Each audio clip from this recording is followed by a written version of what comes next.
What's up, YouTube? On this episode of Coddiwomple Overland, we're going to do something a little bit different. We're going to talk about the new SKYROVER X1 drone that was sent to us for review. We don't need a destination, let's go where the river's taking us. So recently, SKYROVER reached out to us and wanted us to try out a drone. This is not something that we normally just test out, but we're always in the market for new cameras, and this one happens to be their SKYROVER X1. It's a mini drone. It's something that we don't have in our arsenal, so we're ready to give it a shot. They say it's a premium drone at a value price. So this thing is 249 grams. It is very small. Fits right in the palm of your hand, just like some of the other mini drones that you see.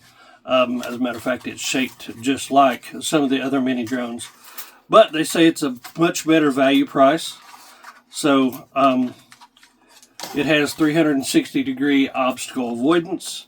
It has sensors front, rear, top, bottom, everywhere. It comes with 3 batteries. It will do 4K at 60 frames a second in normal mode.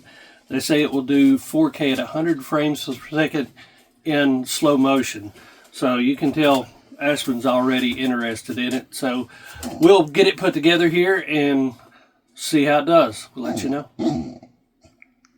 Putting the drone together, a couple things that I noticed is it comes already with propellers installed. It comes with several new pair of propellers for when you crash it, and a little screwdriver to change it. That's pretty neat. The next thing that I found is this pamphlet here is what they sent as far as getting started. This their quick start guide. And step number 4 talks about launching the app and entering camera view. However, I don't see anywhere on here of where to locate the app. So I'm going to have to do a little bit of research to be able to find out where the SKYROVER app is. Maybe it's just as easy as hopping on the Play Store and typing in SKYROVER, but we'll check that out. So I typed in SKYROVER X1 and I am not seeing anything that says SKYROVER app. One here that says Hover X1. I don't know if that's it or not. So let's just take X1 off and just search for SKYROVER, and I still am not seeing anything that says SKYROVER. So let's go to Google, see if we can find it on there. So I was able to do a Google search and find SKYROVERDrone.com, and we can do the app download from there. It gives you the option for iOS or Android. We're downloading it now. Alright, so we're powered up on the controller. I've got the app pulled up. It says connect, ready to fly, so I'm going to power up the drone. You press and hold and it does just the same as every other drone. That's a different sound. SKYROVER X1. It's searching for the aircraft. It's found it. Device.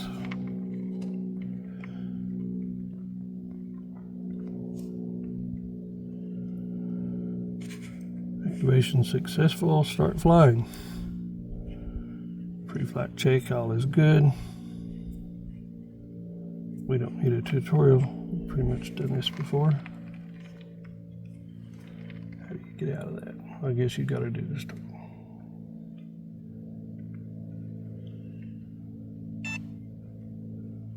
Alright, safety check 2.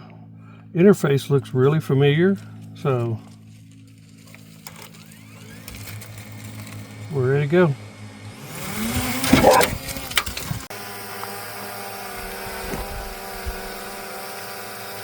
Our altitude to return to home is at 100 meters. Max altitude is at 120 meters. We're going to extend that.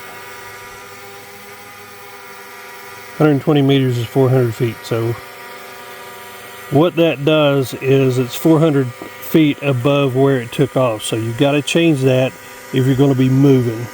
So no max distance on moving. SD card is good and it's full. So we're ready to fly. So it's still taking me through the tutorial. I'm trying to get rid of all that. And it wants me to fly forward and then go up. And then it wants me to go down, turn left, turn right. We're going to fly forward, we'll fly backward, move left, move right. Now it wants me to return and land. I guess we got to go through their whole tutorial. So we can hit return to home, and we can have it go up to where it's at, or we can have it stay at the level it is. So we're going to have it return to home, and it will obstacle avoidance during return to home. So we're going to return it to home. One thing I do like about that is return to home, update home point,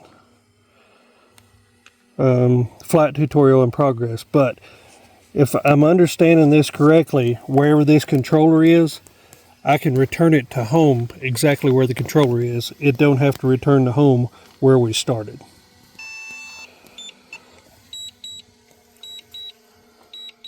We're about to see how accurate it is.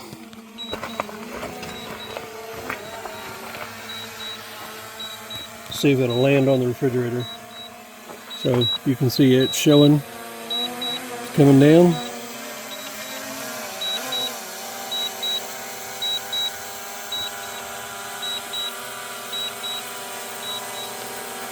Trying to find its spot.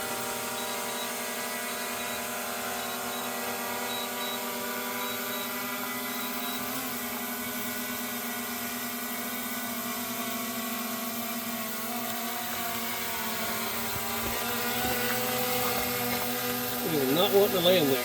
Oh, now it's adjusted.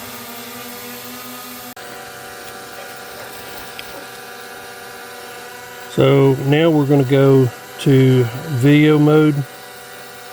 No, that's not what I want in. Single photo, we want to go to video mode. So you've got normal, night, slow motion. It does have quick shots. It's got timed, hyperlapse, pano, so it has all of the cool stuff. Now let's go, it's at 4K 30. I like to shoot at 4K 60, and that way I can slow it down to 30 if I want to. All of that set. Let's take it for a flight.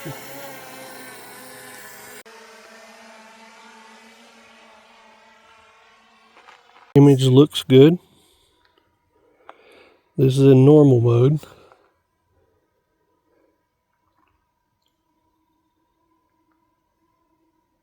Everything's looking real clear.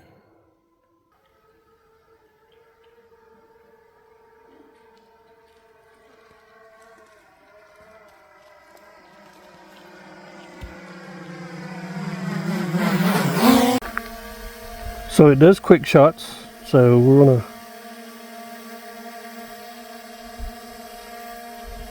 ask it to do quick shots. So it wants us to draw a box. So we're going to draw a box. We're going to start it. The drone took off to do the quick shots just as it should, but by the time it made its first evolution here, it just stopped going through the sequence. After that, I just decided to fly it manually. The drone's controls were predictable and fairly smooth.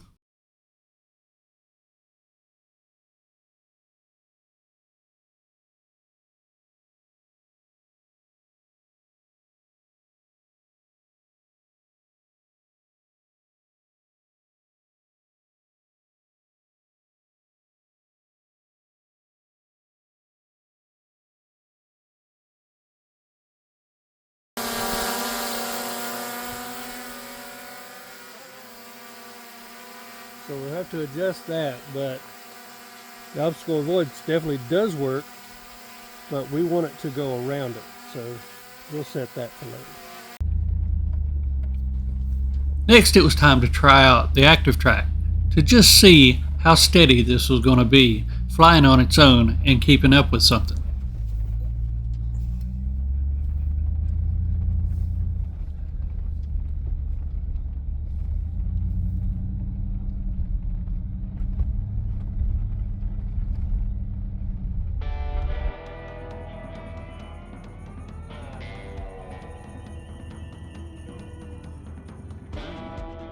What I found was the drone had a little bit of a struggle trying to stay a consistent distance away from the target.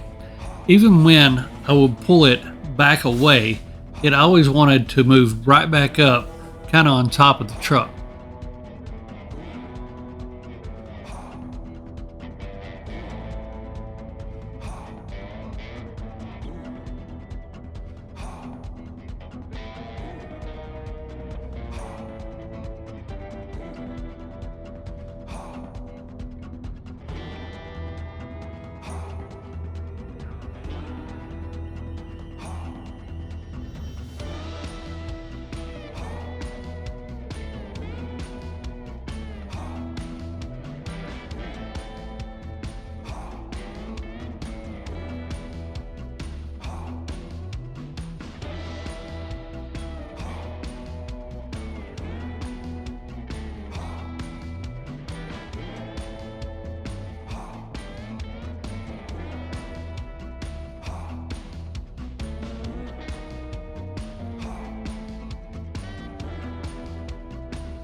Next, I wanted to fly it completely manual and see if I could make it a little bit more steady.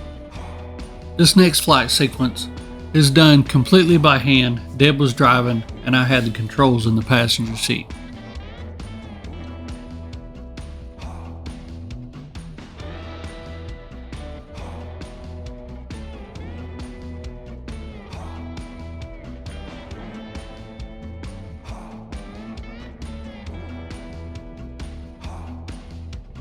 Flying it this way, you could tell things were quite a bit smoother.